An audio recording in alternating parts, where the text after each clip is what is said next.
राधे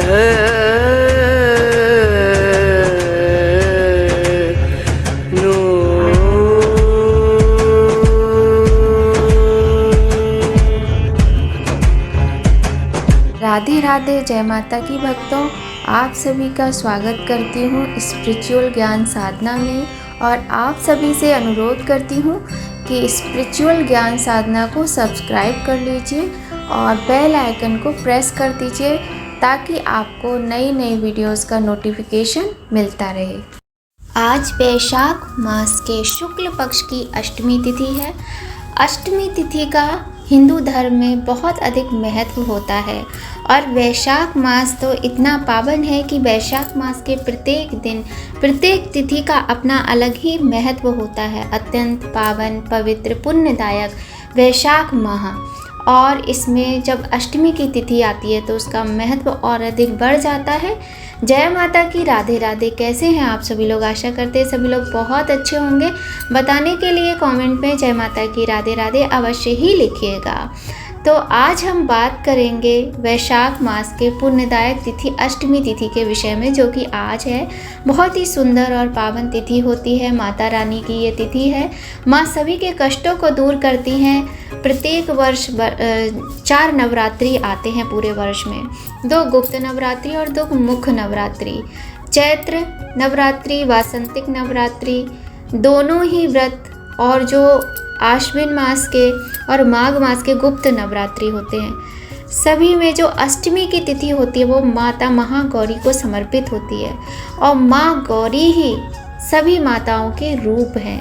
चाहे वो दुर्गा है, काली है, लक्ष्मी है, सरस्वती है, सारी माताएं एक ही हैं। तो आज दुर्गा अष्टमी के नाम से भी आज की तिथि को जाना जाता है। जिस प्रकार का भी जीवन में कष्ट होता है, माँ रानी सभी के कष्टों को दूर करती है। माता रानी बड़ी दयालु, बड़ी कृपालु हैं। तो चलिए ज़्यादा बातों को ना खींचते हुए हम आपको आज बहुत ही सुंदर सी एक कथा सुनाते हैं। एक समय बृहस्पति जी ने ब्रह्मा जी के समक्ष चैत्र व आश्विन मास के शुक्ल पक्ष में पड़ने वाले नवरात्र का महत्व जानने की इच्छा जताई। इन्होंने कहा कि इस व्रत का फल क्या है, इसे किस प्रकार किया जाता है, सबसे पहले इस व्रत को किसने किया था, यह सब विस्तार से कहिए। बृहस्पति जी के प्रश्नों का जवाब देते हुए ब्रह्मा जी ने कहा, हे बृहस्पति, प्राणियों के हित की इच्छा से तुमने बहुत अच्छा प्रश्न किया है। जो मनुष्य मनोरथ पूर्ण करने वाली माँ दुर्गा, महादेव, सूर्य और नारायण का ध्यान करता है वे धन्य है। यह नवरात्र व्रत संपूर्ण कामनाओं को पूर्ण करने वाला है। इस व्रत को करने से पुत्र सुख, धन, विद्या और सभी प्रकार के सुख प्राप्त होते हैं। इस व्रत को करने से रोग दूर हो जाता है, घर में समृद्धि की वृद्धि होती है, वंध्या को पुत्र प्राप्त होता है, समस्त पापों से मुक्ति मिल जाती है। जो मनुष्य इस नवरात्र को नहीं करता वह दुखों को भोगता है। यदि व्रत करने वाला मनुष्य सारे दिन का उपवास ना करे तो एक समय भोजन करे और 10 दिन बांधवों सहित नवरात्र व्रत की कथा का श्रवण करे। हे बृहस्पति, जिसने पहले इस महाव्रत को किया है वह कथा मैं तुम्हें सुनाता हूँ। ब्रह्मा जी बोले, प्राचीन काल में मनोहर नगर में पीठत नाम का एक अनाथ ब्राह्मण रहता था। माँ दुर्गा का वह अनन्य भक्त था। उसे संपूर्ण सद्गुणों से युक्त सुमति नाम की एक अत्यंत सुंदर कन्या उत्पन्न हुई। वह कन्या अपने पिता के घर में अपनी सहेलियों के साथ क्रीड़ा करती हुई इस प्रकार बढ़ने लगी जैसे शुक्ल पक्ष में चंद्रमा की कला बढ़ती है। उसका पिता प्रतिदिन जब दुर्गा माता की पूजा करके होम किया करता था, वह उस समय नियम से वहां उपस्थित रहती। एक दिन सुमति भगवती के पूजन में उपस्थित नहीं हुई। उसके पिता को पुत्री की ऐसी असावधानी देखकर क्रोध आया और पुत्री से कहने लगा, अरे दुष्ट पुत्री, आज तूने भगवती का पूजन नहीं किया, इस कारण मैं किसी कुष्ठ रोगी या दरिद्र मनुष्य के साथ तेरा विवाह कर दूंगा। पिता की बात सुनकर सुमति को अत्यंत दुख हुआ और वह पिता से कहने लगी, हे पिता, मैं आपकी कन्या हूँ तथा सब तरह आपके अधीन हूँ। जैसी आपकी इच्छा हो वैसा ही करो। चाहे राजा हो, चाहे कुष्टी हो, चाहे दरिद्र हो, जिसके चाहे साथ आप मेरा विवाह करना चाहो कर दो, पर होगा वही जो मेरे भाग्य में लिखा है, क्योंकि कर्म करना मनुष्य के अधीन है, पर फल देना ईश्वर के अधीन है। कन्या के निर्भयता से कहे हुए वचन सुन उस ब्राह्मण ने क्रोधित हो अपनी कन्या का विवाह एक कुष्ठ के साथ कर दिया और अत्यंत क्रोधित हो पुत्री से कहने लगा, हे पुत्री, अपने कर्म का फल भोगो। देखें भाग्य के भरोसे रहकर तुम क्या करती हो। पिता के ऐसे कटु वचनों को सुन सुमति मन में विचार करने लगी, ओहो मेरा बड़ा दुर्भाग्य है जिससे मुझे ऐसा पति मिला। इस तरह अपने दुख का विचार करती हुई वह कन्या अपने पति के साथ वन में चली गई और डरावने कुशायुक्त उस निर्जन वन में उन्होंने वह रात बड़े कष्ट से व्यतीत की। उस गरीब बालिका की ऐसी दशा देख देवी भगवती ने पूर्व पुण्य के प्रभाव से प्रकट हो सुमति से कहा, हे दीन ब्राह्मणी, मैं तुझसे प्रसन्न हूँ, तुम जो चाहो सो वरदान मांग सकती हो। भगवती दुर्गा का यह वचन सुन ब्राह्मणी ने कहा, आप कौन हैं, वह सब मुझसे कहिए। ब्राह्मणी का ऐसा वचन सुन देवी ने कहा, मैं आदि शक्ति भवानी हूँ और मैं ही ब्रह्म विद्या व सरस्वती हूँ। प्रसन्न होने पर मैं प्राणियों का दुख दूर कर उनको सुख प्रदान करती हूँ। हे ब्राह्मणी, मैं तुझ पर तेरे पूर्व जन्म के पुण्य के प्रभाव से प्रसन्न हूँ। तुम्हारे पूर्व जन्म का वृतांत सुनाती हूँ, सुनो। तू पूर्व जन्म में निषाद की स्त्री थी और अत्यधिक पतिव्रता थी। एक दिन तेरे पति निषाद ने चोरी की। चोरी करने के कारण तुम दोनों को सिपाहियों ने पकड़ लिया और जेल खाने में कैद कर दिया। उन लोगों ने तुझको और तेरे पति को भोजन भी नहीं दिया। इस प्रकार नवरात्रि के दिनों में तुमने ना तो कुछ खाया और ना ही पिया। इस प्रकार 9 दिन तक नवरात्र का व्रत हो गया। हे ब्राह्मणी, उन दिनों में जो व्रत हुआ, इस व्रत के प्रभाव से प्रसन्न होकर मैं तुझे मनोवांछित वर देती हूँ। तुम्हारी जो इच्छा हो सो मांग लो। इस प्रकार दुर्गा के वचन सुन ब्राह्मणी बोली, अगर आप मुझ पर प्रसन्न हैं तो हे दुर्गे, मैं आपको बारंबार प्रणाम करती हूँ। कृपा करके मेरे पति का कोढ़ दूर कर दो। देवी ने कहा, उन दिनों तुमने जो व्रत किया था उस व्रत का 1 दिन का पुण्य पति का कोढ़ दूर करने के लिए अर्पित करो। उस पुण्य के प्रभाव से तेरा पति ठीक हो जाएगा। इस प्रकार देवी के वचन सुन वह ब्राह्मणी प्रसन्न हुई और पति को निरोग करने की इच्छा से जब उसने तथास्तु ऐसा वचन कहा, तब उसके पति का शरीर भगवती दुर्गा की कृपा से कुष्ठ रोग से रहित हो गया। बोलिए शेरावाली मैया की जय।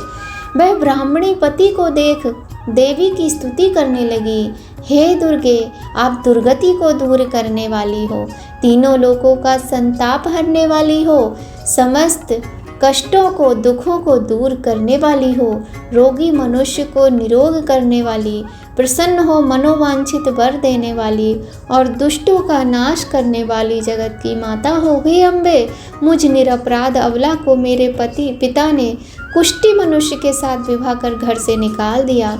पिता से तिरस्कृत निर्जन वन में विचर रही हूँ। आपने मेरा इस विपदा से उद्धार किया है। हे देवी, आपको बारंबार प्रणाम करती हूँ, मेरी रक्षा करो। उस ब्राह्मणी की ऐसी स्तुति सुन देवी बहुत प्रसन्न हुई और ब्राह्मणी से कहा, हे ब्राह्मणी, तेरे उदालय नामक अति बुद्धिमान धनवान कीर्तिवान पुत्र शीघ्र उत्पन्न होगा। ऐसा वर देकर देवी ने ब्राह्मणी से फिर कहा कि जो कुछ तेरी इच्छा है वह मांग ले।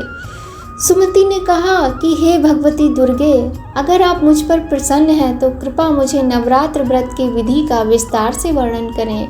ब्राह्मणी के वचन सुन माँ दुर्गा ने कहा, हे ब्राह्मणी, मैं तुम्हें संपूर्ण पापों को दूर करने वाले नवरात्र व्रत की विधि बताती हूँ। चैत्र मास के शुक्ल पक्ष की प्रतिपदा से लेकर 9 दिन तक व्रत करें। यदि दिन भर का व्रत ना कर सके तो एक समय भोजन करें। शुभ मुहूर्त में घट स्थापना करें और वाटिका बनाकर उसको प्रतिदिन जल से सींचें। महाकाली, महालक्ष्मी और महासरस्वती की मूर्तियां स्थापित कर उनकी विधि सहित पूजा करें। बिजौरा के फल से अर्घ देने से रूप की प्राप्ति होती है। जायफल से अर्घ देने पर कीर्ति, दाख से कार्य की सिद्धि होती है। आंवले से सुख की प्राप्ति और केले के से अर्घ देने से आभूषणों की प्राप्ति होती है। इस प्रकार पुष्पों व फलों से अर्घ देकर व्रत समाप्त होने पर 90 दिन विधि विधान से हवन करें। खांड, घी, गेहूँ, शहद, जौ, तिल, विल्व, बेल, नारियल, दाख और कदम्ब जैसी विभिन्न सामग्रियों से हवन करें। आंवले से कीर्ति की और केले से पुत्र की, कमल से राज सम्मान की और दाखों से संपदा की प्राप्ति होती है। खांड, घी, नारियल, शहद, जौ, तिल तथा फलों से होम करने से मनोवांछित वस्तु की प्राप्ति होती है। व्रत करने वाला मनुष्य इस विधि विधान से होम कर आचार्य को अत्यंत नम्रता के साथ प्रणाम करे और यज्ञ की सिद्धि के लिए उसे दक्षिणा दे। इस प्रकार बताई हुई विधि के अनुसार जो व्यक्ति व्रत करता है उसके सब मनोरथ सिद्ध होते हैं, इसमें तनिक भी संदेह नहीं है। इन 9 दिनों में जो कुछ दान आदि दिया जाता है उसका करोड़ों गुना फल मिलता है। इस नवरात्र व्रत करने से अश्वमेघ यज्ञ का फल मिलता है। हे ब्राह्मणी, इस संपूर्ण कामनाओं को पूर्ण करने वाले उत्तम व्रत को तीर्थ, मंदिर अथवा घर में विधि के अनुसार करें। ब्रह्मा जी बोले बृहस्पति जी से, इस प्रकार ब्राह्मणी को नवरात्रि व्रत विधि बताकर देवी अंतर ध्यान हो गई। अतः जो मनुष्य या स्त्री इस व्रत को भक्ति पूर्वक करता है वह इस लोक में सुख प्राप्त कर अंत में मोक्ष की प्राप्ति करता है। ब्रह्मा जी बृहस्पति जी से कहते हैं कि अत्यंत दुर्लभ यह व्रत का महात्म्य है जो मैंने तुम्हें बताया है। ऐसा सुन बृहस्पति जी आनंद से प्रफुल्लित हो गए और कहने लगे कि हे ब्राह्मण, आपने मुझ पर अति कृपा की जो मुझे इस व्रत का महत्व सुनाया। ब्रह्मा जी बोले कि हे बृहस्पति, ये देवी भगवती संपूर्ण लोकों का पालन करने वाली हैं। इस महादेवी के प्रभाव को कौन नहीं जानता। बोलो देवी भगवती की जय।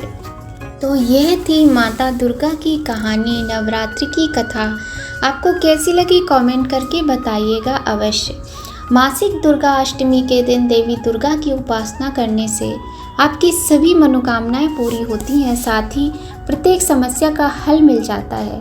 माता रानी के इतने पावन पवित्र दिन पर जब आप ये कथा सुनेंगे तो आपको इससे भी अनन्य फल की प्राप्ति होगी। और आज ही दुर्गा अष्टमी है। आज वैशाख मास के शुक्ल पक्ष की अष्टमी तिथि है। इसे दुर्गा अष्टमी के नाम से भी जाना जाता है। यहाँ पर हम आपको 1-2 उपाय बताएंगे, छोटे छोटे से, आप चाहें तो कर सकते हैं। अगर आप अपने बच्चों के कैरियर को बहुत अच्छा बनाना चाहते हैं कि बच्चों का कैरियर अच्छा बने, वे खूब तरक्की करें, तो आपको क्या करना है, माता दुर्गा का एक मंत्र है बहुत ही सरल सा, उसका आपको 1 माला पर जाप करना है। मंत्र है, या देवी सर्वभूतेषु विद्यारूपेण संस्थिता नमस्तस्यै नमस्तस्यै नमस्तस्यै नमो नमः। ये आपको मंत्र जपना है, रुद्राक्ष की माला पे मंत्र का जाप करना है। और करना क्या है, आपको आज से ही, आप शाम से भी कर सकते हैं, माता दुर्गा के आगे एक देशी घी का दीप प्रज्वलित करें। उसके बाद आप माता से जो भी आपकी प्रार्थना है वो करें और आप 1 माला इस मंत्र का जाप करें। इससे आपके बच्चे के बुद्धि का विकास अच्छे से होगा और वह कभी रास्ता भटकेगा नहीं। माँ की शक्ति अपरंपार है, हम सभी जानते हैं, तो पूरे विश्वास के साथ उपाय करें। अब हम आपको एक दूसरा उपाय बताते हैं।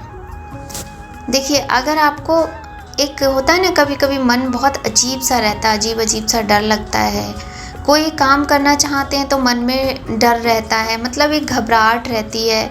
तो इस तरह की अगर कोई भी प्रॉब्लम है तो उसके लिए हम आपको अभी एक मंत्र बताएंगे। आप इस मंत्र का प्रतिदिन 11 बार जाप करें। मंत्र है, जय तुम देवी चामुंडे, जय भूतारती हारिणी, जय सर्वगते देवी कालरात्रि नमोस्तुते। ये मंत्र आपको मंदिर में बोलना है 11 बार। इस बात का विशेष ध्यान रखें। और हम किसी न किसी तरीके से कुछ न कुछ पाप तो करते ही रहते हैं और उन पापों से हमें मुक्ति पाने के लिए कुछ न कुछ उपाय करते रहना चाहिए। जब हम जानकर कोई भी पाप करते हैं ना, तो उसे भगवान भी क्षमा नहीं करते, किंतु यदि हमसे अनजाने में भूल से अपराध हो जाता है, पाप हो जाता है, हमारी मति भ्रांत होने के कारण पाप हो जाता है, तो उसे मैया रानी अवश्य ही हमें क्षमा करती हैं, किंतु उसके लिए कम से कम हमें पूजा पाठ तो करना ही पड़ेगा। देखिए, ये कलयुग है और कलयुग में तो भगवान का नाम लेने से ही भगवान प्रसन्न हो जाते हैं, ऐसा कहा जाता है। कलयुग में एक तरफ जहाँ पाप बढ़ता है, वहीं दूसरी तरफ भगवान का नाम भी बढ़ता है। ये हम सब लोग देख ही रहे हैं कि आज के समय में सभी लोग कितना पूजा पाठ कर रहे हैं। तो आज की तिथि बहुत ही सुंदर है, अष्टमी तिथि।